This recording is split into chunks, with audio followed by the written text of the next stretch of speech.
Hi, welcome to Gattu's kitchen. ఈరోజు నేను మీకు కమ్మటి మెంతికూర పప్పు ఎలా చేయాలో చూపిస్తాను.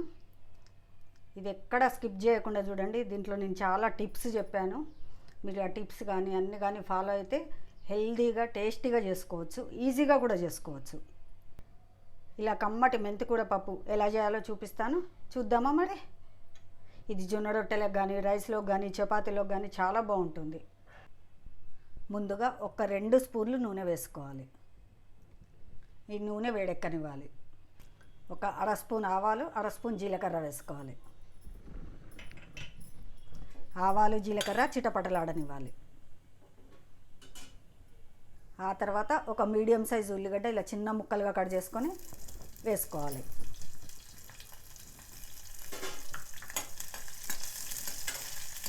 ఉల్లిగడ్డ కూడా కొంచెం వేగనివ్వాలి. ఇప్పుడు ఇందులో కొంచెం మునగాకు ఇంట్లో ఉంది కాబట్టి వేస్తున్నాను, కంపల్సరీ వేయాల్సిన పని లేదు. మునగాకు కొంచెం ఉల్లిపాయతో పాటు అయితేనే మగ్గాలి ఎక్కువ మనకి, అందుకని ముందే వేసుకుంటున్నాను. ఒక 3 వెల్లుల్లి కచ్చాపచ్చి దంచి వేసుకున్నాను. స్పూన్ పసుపు వేసుకోవాలి. ఒక రెమ్మ కరివేపాకు. ఇవన్నీ చక్కగా వేగనివ్వాలి. ఆ తర్వాత ఒక 2 గుప్పులు మెంతికూర శుభ్రంగా కడిగి ఆ తర్వాత కట్ చేసుకున్నాను, ఇది వేసుకోవాలి. మెంతికూర బాగా వేగనివ్వాలి, లేదంటే మనకు చేదు వస్తుంది. మూత పెట్టి మెంతికూర కొంచెం ఒక 5 నిమిషాలు బాగా వేగనివ్వాలి.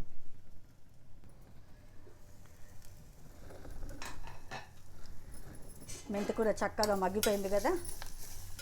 ఇప్పుడు ఇందులో పెసరపప్పు ఒక గంట ముందు నానబెట్టేసి నీళ్ళన్నీ తీసేసాను. ఇది 1 కప్పు వరకు వేసుకున్నాను. ఇదంతా బాగా కలుపుకోవాలి. ఒక 5 నిమిషాలు బాగా వేగనివ్వాలి. మెంతికూర పెసరపప్పు అంతా బాగా వేగనివ్వాలి. కందిపప్పు కూడా వేసుకోవచ్చు. మరి మేము చెప్పాం కదా, మా తెలంగాణ సైడ్ అయితే ముద్దపప్పు రోజు చేసుకుంటాం. అందుకే మేము ఎక్కువ కర్రీస్లో మాత్రం పెసరపప్పు వేసుకుంటాం. ఎప్పుడైనా ఒకసారి వేసుకుంటాం కందిపప్పు, కానీ ఎక్కువ మాత్రం పెసరపప్పే వేసుకుంటాం మేము. ఎవరికి ఏది ఇష్టం ఉంటే అది వేసుకోండి. ఒక 5 నిమిషాలు ఇలా చక్కగా వేయించుకోవాలి. పెసరపప్పు నానబెట్టాం కాబట్టి మనకు ఉడకడం కూడా చక్కగా తొందరగా ఉడికిపోతుంది. మీరు అప్పుడప్పుడే చేసుకుంటే కనుక కొంచెం సేపు ఎక్కువసేపు ఉడికించుకోవాల్సి వస్తుంది. దీనివల్ల మనకు గ్యాస్ సేవ్ అవుతుంది, తొందరగా కూడా అయిపోతుంది. మూత పెట్టి ఒక 5 నిమిషాలు బాగా వేగనిద్దాం.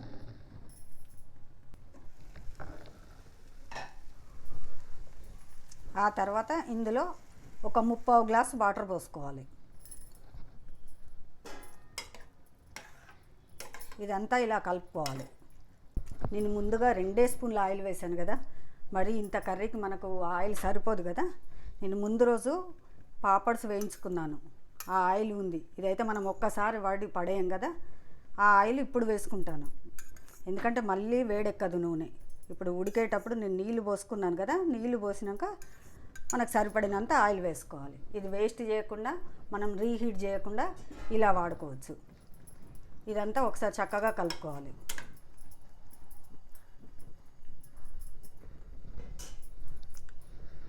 మీకు టైం ఉంది అనుకుంటే ఇలా ఒక గ్లాస్ లిడ్ కానీ మామూలు లిడ్ కానీ పెట్టుకొని ఉడికించుకోవచ్చు.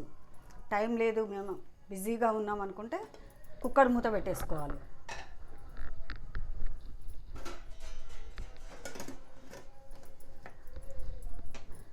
కుక్కర్ మూత పెట్టి విజిల్ పెట్టేసి ఒక మీడియం మంట మీద 2 విజిల్స్ రానివ్వాలి. ఆ తర్వాత సిమ్లో పెట్టి ఒక 5 మినిట్స్ తర్వాత మనం స్టవ్ ఆఫ్ చేసుకోవాలి. అప్పుడు చక్కగా ఉడుకుతుంది. మనం 4-5 విజిల్ పెట్టి పప్పు ఉడకాలని అలా చేయకుండా 2 విజిల్స్ మనం మీడియం మంట మీద పెట్టేసి నానబెట్టాం మనం పప్పుని. ఆ తర్వాత ఒక 5 నిమిషాలు సిమ్లో పెట్టేసుకుంటే చక్కగా ఉడుకుతుంది. ఆ తర్వాత మొత్తం స్టీమ్ పోవాలి. పోయినాక మనం మూత తీసుకొని చూసుకోవాలి. కుక్కర్ ఆవిరి మొత్తం పోయింది కదా, ఇప్పుడు మనం మూత తీసుకొని చూసుకోవాలి. పప్పు మెంతికూర అన్నీ చక్కగా ఉడికిపోయినాయి. ఇప్పుడు ఇందులో ఒక 1/4 గ్లాసు వరకు నీళ్ళు పోసుకోవాలి. గట్టిగా అయింది కదా,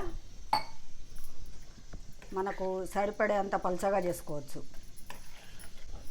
ఇలా కలుపుకున్నాక ఒక 10 వరకు పచ్చిమిర్చి మధ్యలోకి తుంపుకొని కొంచెం నూనెలో వేయించుకొని ఉప్పు వేసి గ్రైండ్ చేసుకున్నాను. ఆ పేస్ట్ ఇందులో వేసుకుంటున్నాను. సన్నగా తరిగిన కొత్తిమీర కూడా ఇప్పుడే వేసుకొని ఇదంతా చక్కగా కలుపుకోవాలి. ఒక 5 నిమిషాలు బాగా ఉడకనివ్వాలి దీన్ని. పచ్చిమిర్చి పేస్ట్ అంతా మనకు పప్పుకి కూరకి అంతా చక్కగా పట్టుకుంటుంది. నేను కారం వేయను కాబట్టి నేను ఇలా పచ్చిమిర్చి వేయించి వేసుకుంటున్నాను.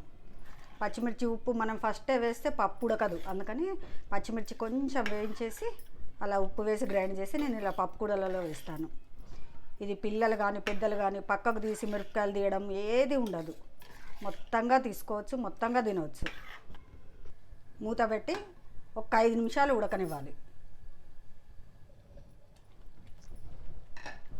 ఇలా ఉడుకుతుంది కదా పప్పు. ఇప్పుడు మనం స్టవ్ ఆఫ్ చేసుకోవాలి. పప్పు కూరలకు మేము కంపల్సరీ పైన తాలింపు మళ్ళీ పెట్టుకుంటాం. ముందు తాలింపు పెట్టుకున్నా కూడా పైన తాలింపు పెట్టుకుంటే కడకరలాడుతూ చాలా బాగుంటుంది.